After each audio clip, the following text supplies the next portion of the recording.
Naisin niya na lagi kang makasama at labis-labis ang mararamdaman niyang pagmamahal sa iyo.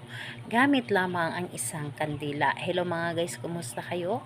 Panibagong araw, panibagong video na naman tayo. And sa araw na ito ay isa na namang video ang aking ituturo sa inyo na simpleng gabay o simpleng pamamaraan na makakatulong sa atin. At bago ang lahat, gusto ko lang mag-disclaimer sa mga taong hindi naniniwala at hindi gusto ang mga kagaya nitong video. Please skip this video and maghanap kayo ng videos na gustong gusto nyo dahil ang video na ito ay para lamang ito sa mga taong naniniwala and gusto mag-try.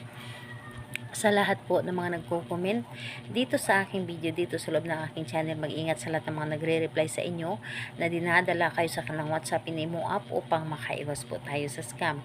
Ngayon po, ituturo ko sa inyo paano siya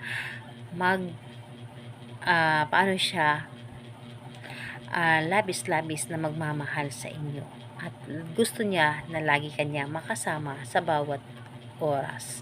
So, dito ay pwede mo itong gawin sa parehas ang kasarian, babae ito babae, and lalaki ito lalaki. And syempre naman sa ating babae at lalaki na magpartner. Pwede mo itong gawin kahit na kayo ay magkalapit at magka-LDR sa isa't isa. So, ngayon po, ang kakailanganin lamang natin dito na gagamitin, kailangan mo lamang dito ng pink or pulang kandila. So, kung wala naman kayong pink or pula, pwede na rin na puti, pero mas maganda yung pink or pula dahil sa ano naman yan, sa energy mo yan kung paano mo siya gagawin. So ayun po, kailangan din natin syempre ng panindi and karayom. So yun ang ating dapat na ihanda. So kailangan na alam mo rin sa iyong sarili na gustong gusto mo itong gawin at hindi ka nagdududa dito at buo ang iyong loob, tiwala at paniniwala sa paggawa nito. So ngayon, kapag ready ka na, pwede mo na itong simulan. So, ang gagawin mo lamang dito, gamit ang karayom or pin, simula dito, isulat mo ang kanyang buong pangalan pababa. So, di bali nang hindi aabot dito. So, pangalan niya at apelyido pababa.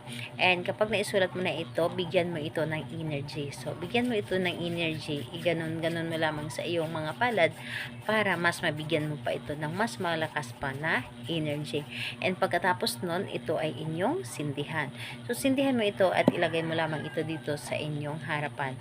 And kapag ito ay nakasindi na at nilagay mo sa inyong harapan, titigan mo lamang ang apoy ng kandila at humiling ka. So, kausapin mo lamang ang apoy ng kandila sa pamamagitan nito.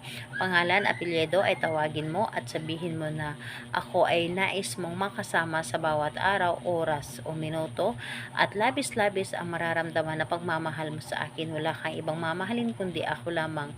Wala kang ibang gusto makasama kundi ako lamang. Kahit anumang tukso ang darating sa atin ay ako at ako lamang ang inyong pipiliin. So lahat na ay gusto mong sabihin dito.